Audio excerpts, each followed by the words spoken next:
This video is for AQA A-Level Economics, Paper 3, and it's looking at last year, which is 2023, the examination for that Paper 3 on Sri Lanka.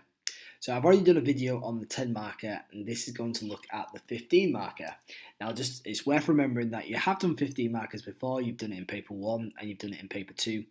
But this one is different, and the reason why it's different is because it's a data response, so you have to respond to the data.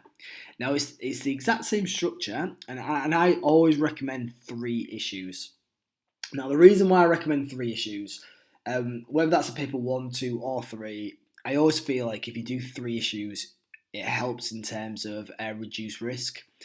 When I've marked and there's been 2 issues, if any of those issues are weak in any way, it really does limit your overall response. If you do 3 issues, it just kind of reduces that risk factor. And also for a paper 3 15 marker, you've got so many clues in the case study that you've got so much to write about, and therefore you will easily find 3 issues. So, in terms of the question in this paper was explain possible reasons for fluctuations in the world market price of tea.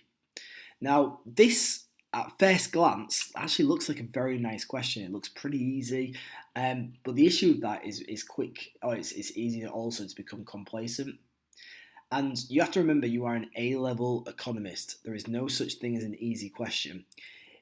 What you have to make sure is that you respond in terms of how the examiner expects you to. And if you're getting asked a question on the price of tea, you have to discuss the pricing mechanisms, and you have to be theoretical. Now, the first thing I would consider is what is meant by fluctuations as well. So they refer to changes in price of goods over a given period, but there is a difference between a price movement and a price fluctuation, and this was one issue that many students did. To be honest, the majority of students did this when I was marking it. They just focused on the price going up or the price going down, but not price going up and down. And there is a difference there, because that price going up and down shows fluctuations. If you just focus on the price going up, it's not a fluctuation, it's just a price movement up. Or if you just focus on the price going down, again, it's just one movement. You need to consider both directions. So price fluctuation should consider changes in price, example as to why the issue should cause both a price rise and a price fall. So this is what I noticed.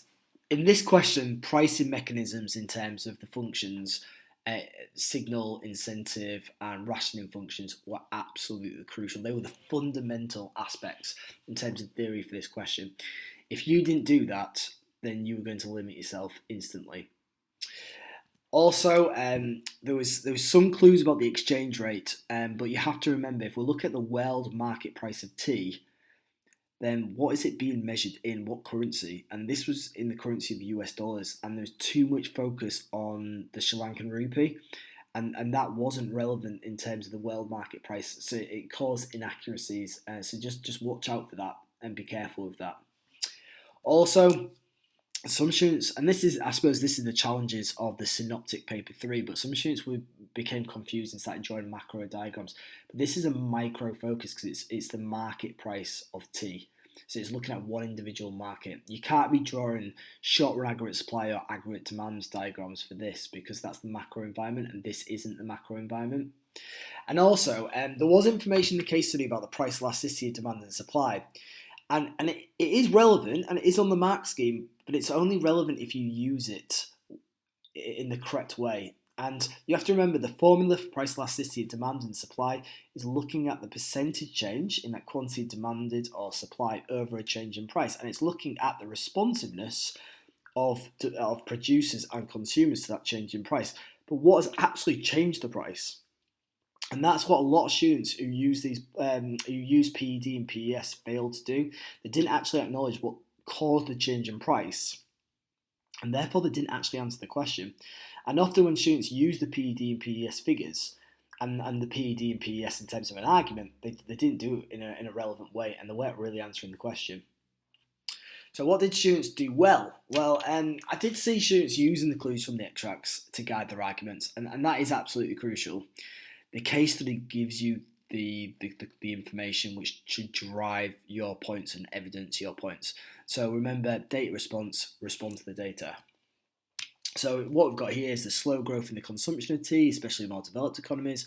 With increasing incomes per capita, demand for tea is increasing in many developing and emerging economies, whilst you've got in more mature markets, there's more competition, so the demand is falling. So it's giving you examples of why prices might rise in some countries but fall in others, but you still need to think about the two different directions in both markets, so whether that's China and India or in Europe.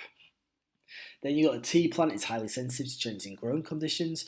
So this is looking at weather and natural disasters. But remember, you could look at it in terms of if the weather was perfect harvesting condition as well, because that might give you an idea of why prices then might change again. This one is about speculation. So, I mean, I just picked out 3, but there is actually more than that in this case study. You will be spoilt for choice, but pick the 3 that you believe are, I'd probably say, the easiest to argue. So, my example or answer, my first issue. Notice how I look at prices going up and prices going down.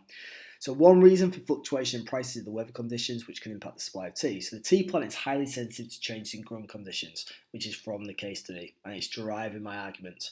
So if conditions are perfect, then there might be excess supply, and that's at D2, so I'm referring to my diagram. Now the mark scheme doesn't say that you have to draw a diagram, but I would probably say it's an expectation because it does offer good application.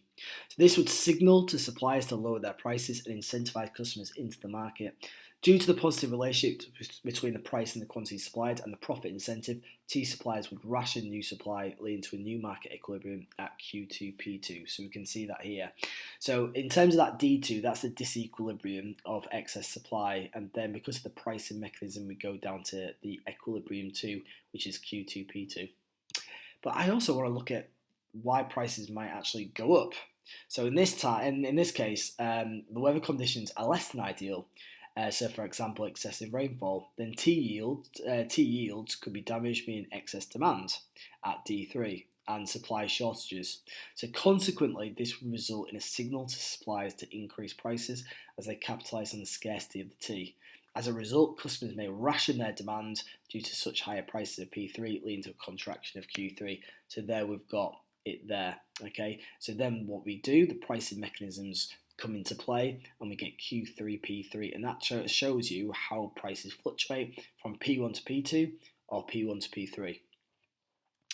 My second issue is related to demand and rising income. So in developing economies such as China and India, income is increasing as this per capita demand for tea suggests it's a normal good. Make sure that your answer is not a generic answer and you're using key theory.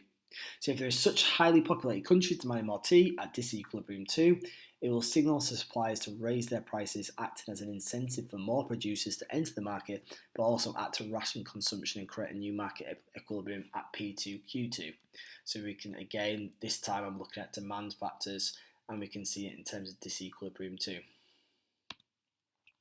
Yet, due to the positive relationship of income and the quantity demanded, if average incomes fell, then it would signal to producers to cut prices and ration supply as demand falls to Q3. So I've looked at it from the other point of view as well, because obviously we say it's a normal good. So now what we've got is my third issue. So another demand side factor refers to cross-price elasticity of demand. In more mature markets such as Europe, per capita consumption has declined due to a rise in substitute goods. As substitute goods have a positive cross-price elasticity of demand, prices for such goods like coffee or energy drinks fall, then we would expect to see a fall in the demand for tea. A switch to coffee would cause excess supply of tea, signalling to tea producers to lower their prices. Nevertheless, if prices rise for products like coffee and fall for tea, we may then expect coffee drinkers to once again switch, signalling to tea producers to raise prices again. So again, that just emphasises how prices fluctuate. And you'll notice in every issue I mention the pricing mechanism to really show off that, for example, you are an A-level economist.